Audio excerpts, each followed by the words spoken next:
to the Stephen Knight Show. Want to remind you all over social media, Facebook, Twitter, Instagram, and of course our official website, thestephennightshow.com. Also go to our YouTube channel and subscribe and comment. And then, we have our new merch. We got hoodies, we got masks, we got tote bags, we got mugs. Just check it out. Now, our Black History Month person of the day is Eva Jesse. She was the first Black woman to receive international distinction as a professional choral conductor. She died in Ann Arbor, Michigan on February 21st back in 1992. She was notable as a choral conductor during the Harlem Renaissance, who created her own choral group featuring Wiley in performances. Her professional influence extends for decades to her teaching as well. For more information on her, you can go to our Instagram, The Stephen Knight Show, and you can see all the people that we've highlighted during this Black History Month, which should be Black History Year. Panel, how's it going? How's everybody feeling? Wonderful for a Monday. Right. Now good? Real good. Right. I know I'm over the snow. How are you? I'm good. Just making it through. But I'm good. So our question of the day, with the U.S. hitting over 500,000 deaths now, where are you with the COVID vaccine? Have you gotten it? I know, Chike, you have. Do you want it, or are you still on the fence? Lynia, I'll ask you first. I am still on the fence, but if they said today I had to be vaccinated in order to travel out of these United States of America, I'm getting vaccinated. Yeah, I feel you. What about you, Chike? Because you are vaccinated. I am. Mm-hmm. Yes. And I know that. I was on the fence too in the beginning. I was very much on the fence in the beginning. But as I started to think about it, and for that very reason, Lynia mentioned, I concretely have things lining up for me outside of the United States, and I need to be prepared. Mm-hmm. I get that. Nayyir? Yeah, I'm going to try to avoid it. And if there's a legal way around it that will allow me to still travel abroad, then I'm going to go that route first. If it's by way of my religion or if it's by way of allergy, if there's a legal way around it that will still allow me to travel, then that's the route I'm going to go. Yeah. I have a nurse friend, I just assumed, because I know in hospitals typically you have to get all the vaccines each year, but she said that you can use religious reasons and whatnot. She did, because she doesn't believe in the vaccine. And so but would that allow you to still travel though? Well, I'm talking about in terms of her job, with working at the hospital. With the travel, I don't know, Yeah. But yeah. Well, tweet us at home and let us know where are you with the vaccine. I personally probably would take it at this point, just because I'm ready to. But Dr. Fauci was on one of the shows, and he said that even if, like, say we all had the vaccine, we're vaccinated, we still shouldn't gather in groups with us, because they still don't know the percentage of, can get people give it to you, give it away. It's like, Mm-hmm. you just don't know. We're not going to know for a long time. Yeah. So it's kind of like how I think about it. Remember when you were younger and before you started school, you had to get, you had to get your shots before you started school. And we didn't know then, our parents didn't know what was in that stuff then. We all look fine now. But I mean, we don't know what was going into our bodies then. And it's hard to decipher, what's what. I mean, so it's just it has everybody like, I don't know. I don't know. So it's just a lot of talking, a lot of research, and you do what's best, for you or you and your family, you know what I mean? So you can just move forward to some kind of normalcy again. Yeah, that's facts. Again, tweet us at home. And then also too, Stephen, I was gonna say also too, as a healthcare provider, we are, I at least I know I am, I'm faced with it every day. So it's not a day that goes by that I'm not confronted with it. So it's a little different. Yeah, it's true. It's true. Well, apparently there are two women who desperately want the vaccine. They're in Florida, and they disguise themselves as grannies in a failed attempt to get their second dose of the COVID-19 vaccine. They don't know to this day how they got the first vaccine, but according to ABC News, women showed up at Orange County Convention Center wearing bonnets, gloves, and glasses. They said the whole thing and tried to pass as senior citizens, but in real life, the women were only in their 30s and 40s, according to Orange County Sheriff's Office, which would make them ineligible to receive the vaccination outside of the healthcare or long-term care facility setting. Apparently, the two had valid vaccination cards from their first shots, where they messed up was their license, the date of birth and their license did not match the date of birth on the vaccination cards. They were arrested but let go with a warning. And the women were identified as 44-year-old Olga Monroy Ramirez and 34-year-old Martha Vivian Monroy. They had body cam footage of them, getting their citations, and people were really upset with them because they're saying they're taken away from people who really needed it. I mean, I know people are trying to get this vaccine, but Chike, is there a limit to where you should go? I think they should be arrested for fraud. I think they should be arrested for fraud. I have loved ones in a facility that way, and I would be highly pissed if I found out that these two ladies went in there and usurped one of my relatives that really need it just so that they could have it early because they feel privileged. They should go to jail for fraud.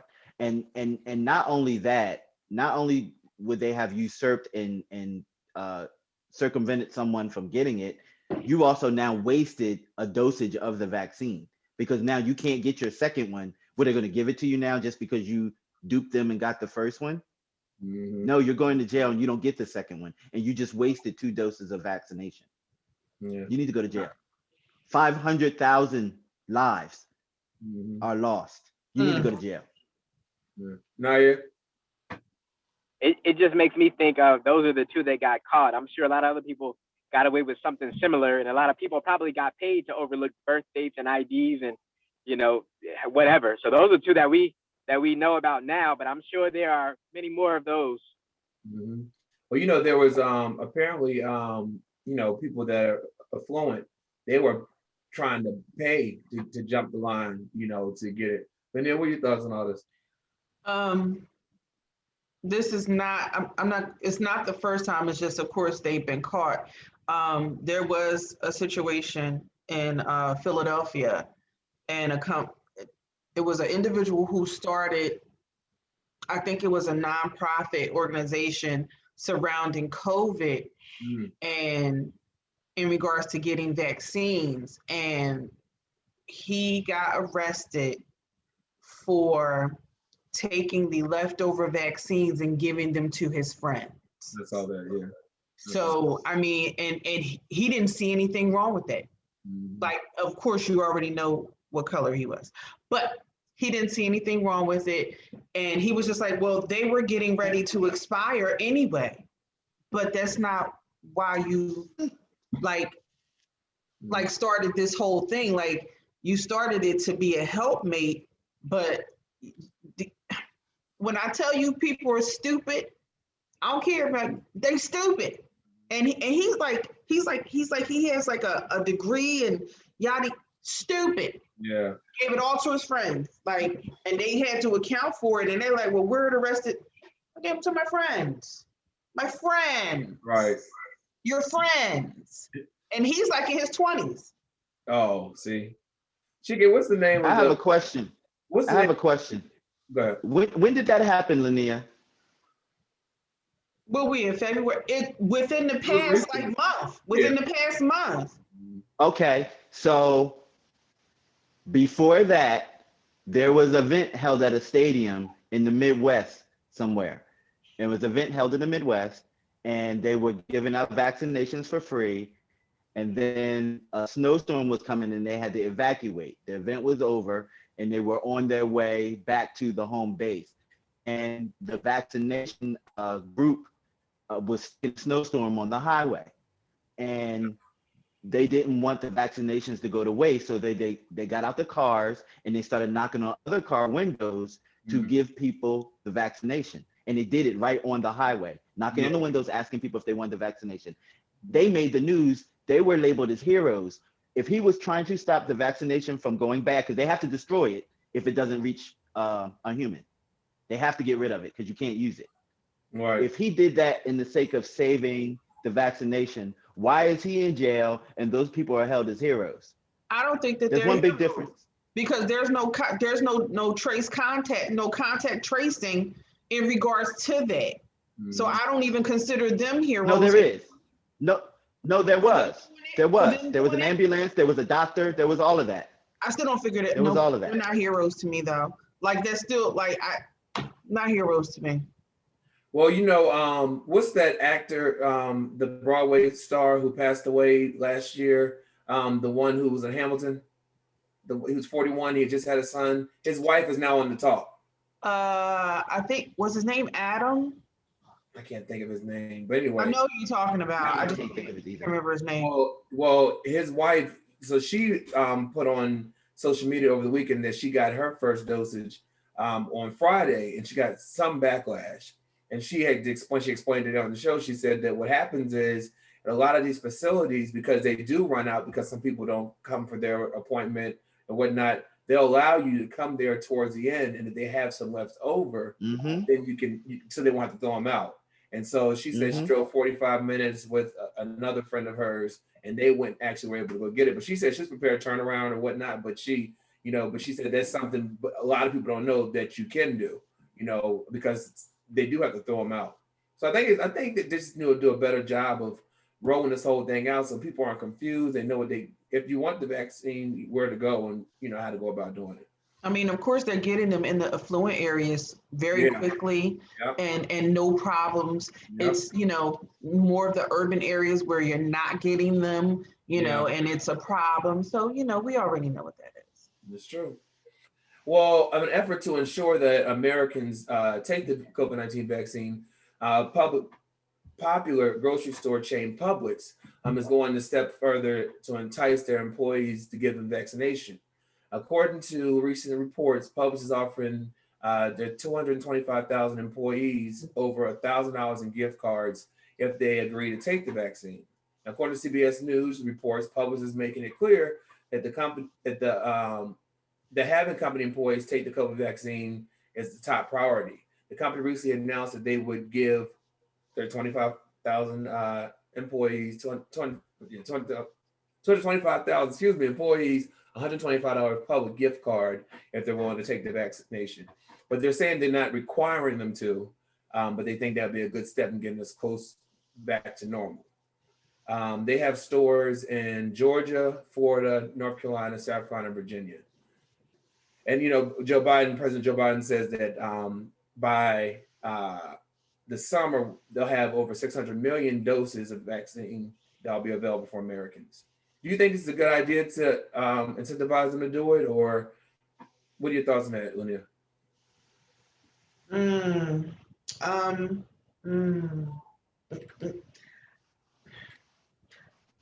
In the healthcare field sense, I understand it.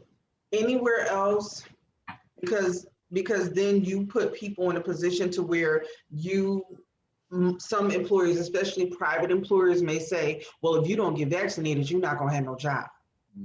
So then you're putting people in a situation. So I'm not comfortable with that when you're going to put me, especially something like a Publix, you know what I mean? Like, which is a grocery store. And it's like, you're going to force my hand if you have religious reasons or, you just really don't want to, and you're forcing someone's hand. So I'm not too sure about that.